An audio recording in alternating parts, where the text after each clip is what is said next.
राजस्थान में भले ही भारतीय जनता पार्टी की सरकार है, मगर यहाँ आज भी पूर्ववर्ती सरकार के नेताओं की तूती बोलती है। पूर्ववर्ती सरकार के मुखिया की तो पुलिस प्रशासन पर धौंस चले सो चले, परंतु उनके तथाकथित रिश्तेदारों ने भी पावर का इस्तेमाल कर आमजन को नाको चने चबवा दिए हैं। हम ऐसा इसलिए कह रहे हैं कि सांगानेर तहसील के चंद अधिकारी नई सरकार से बेखौफ होकर वर्तमान में विपक्षी पार्टी के कुछ नेताओं के सरपरस्त भूमाफिया के इशारों पर करोड़ों की भूमि पर कब्जा करने में मददगार बन रहे हैं। जी हाँ, ऐसा ही एक मामला ग्राम पंचायत खेड़ी गोकुलपुरा के ग्राम ग्वार ब्रह्मनान की ब्रह्मपुरी की ढानी का है। करीब 40 घरों की आबादी वाले जयपुर विकास प्राधिकरण के जोन नंबर 14 में स्थित इस छोटे से गांव में आने जाने के लिए खसरा नंबर 633, 643 की रकबा क्रमशः 0.0700, 0.0100 व 0.0300 से होकर गुजरता है। इस रास्ते का खसरा जेडीए के नाम इंद्राज हो चुका है। इस ढानी में सरकारी स्कूल व एक प्राचीन मंदिर भी है। ग्रामीणों व बच्चों को स्कूल आने जाने के लिए यही एकमात्र आम रास्ता है। यहाँ तक कि इस रास्ते को जेडीए ने विधायक कैलाश वर्मा की अनुशंसा पर सीसी रोड बना दिया है। ग्रामीण जगदीश नारायण शर्मा ने बताया कि नितिन चौहान नामक व्यक्ति जेडीए के अधिकार क्षेत्र के इस रास्ते पर कब्जा कर चुका है। इससे ग्रामीणों की आवाजाही अवरुद्ध हो गई। जेडीए के अधिकारियों को अतिक्रमण की बार बार शिकायत की, मगर कोई कार्रवाई नहीं हुई। यहाँ तक कि बगरू विधानसभा क्षेत्र की तत्कालीन विधायक गंगा देवी ने भी उच्चाधिकारियों को मामले से अवगत कराया था। हताश होकर आसपास के खेतों के मालिकों से आग्रह पर अस्थायी रास्ता लेना पड़ा है।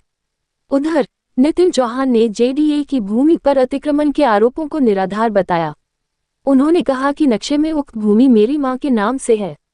वहीं भूमि की निशानदेही के लिए पुलिस जाब्ते के साथ पहुंचे सांगानेर तहसीलदार अरविंद कविया ने बताया कि भू अभिलेख निरीक्षक शिकारपुरा व पटवारी हल्का खेड़ी गोकुलपुरा की तकनीकी टीम से डीजीपीएस मशीन के आधार सीमा चिन्हीकरण का कार्य करवाया गया। भू प्रबंध विभाग व राजस्व विभाग की टीम ने सीमा चिन्हीकरण के आधार पर खूंटियां लगाकर वादीगण को पाबंद किया गया कि वे चिन्हित जगह पर तारबंदी या अन्य किसी भी प्रकार का निर्माण नहीं करें। आप देख रहे हैं इंडिया दस्तक न्यूज। ये रिपोर्ट है संवाददाता मोहम्मद नफीस की। जब सेटलमेंट हुआ था उससे पहले हमारी जमीनी के घर है ना, इसके पीछे वो की थी। जब सेटलमेंट हुआ तो सेटलमेंट के बाद में मेरों को खिसका गया सेटलमेंट वाले सारे। हमारा घर 100 वर्ष से वहीं बना हुआ है। मेरों को खिसका गए तो इन्होंने जमीन बेच दी हमारे पड़ोसी ने, किसी चेतन सरोज देवी को।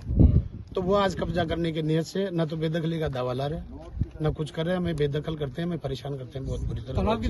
तालाबी जमीन कवर कर ली उसने। जेडीए की भाव क्षेत्र को उसने कवर कर लिया और हमारा रास्ता सब आम रास्ता भी उसने बंद कर दिया।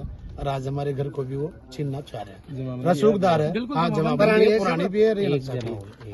कितना पुराना है ये? मेरा 100 वर्ष तो पुराना घर है ये।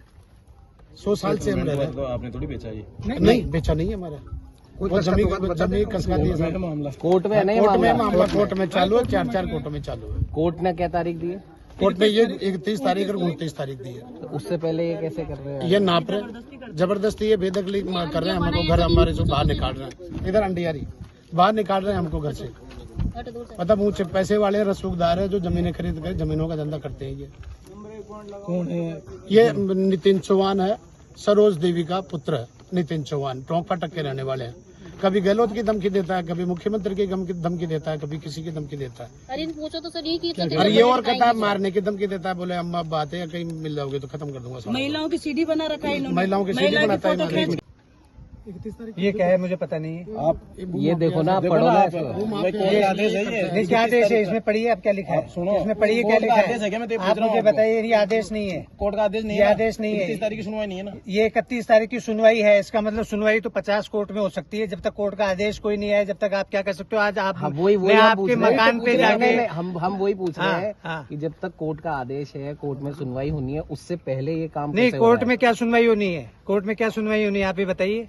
उसमें लिखा है, क्या लिखा है उसमें? लिखा है लोग कोर्ट के आदेश की पालना के लिए यहाँ पत्थरगढ़ी के लिए आए हुए हैं। तो जो नियमानुसार जहाँ सीमा चिन्ह जहाँ आएंगे वहाँ पे हम उसके अकॉर्डिंग कार्रवाई कर देंगे, जो रेवेन्यू रिकॉर्ड के हिसाब से।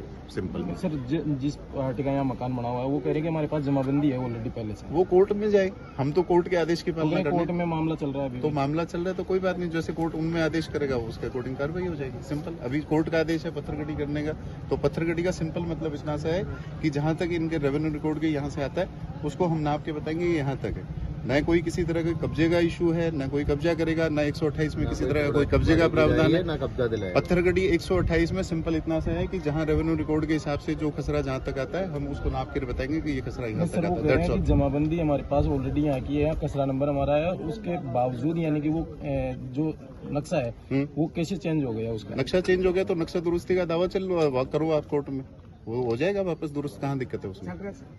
हाँ तो ठीक है, वहां से नक्शा दुरुस्त करा लो, जो नक्शा दुरुस्त होने के बाद आएगा हम उसके अकॉर्डिंग नाप देंगे। ठीक।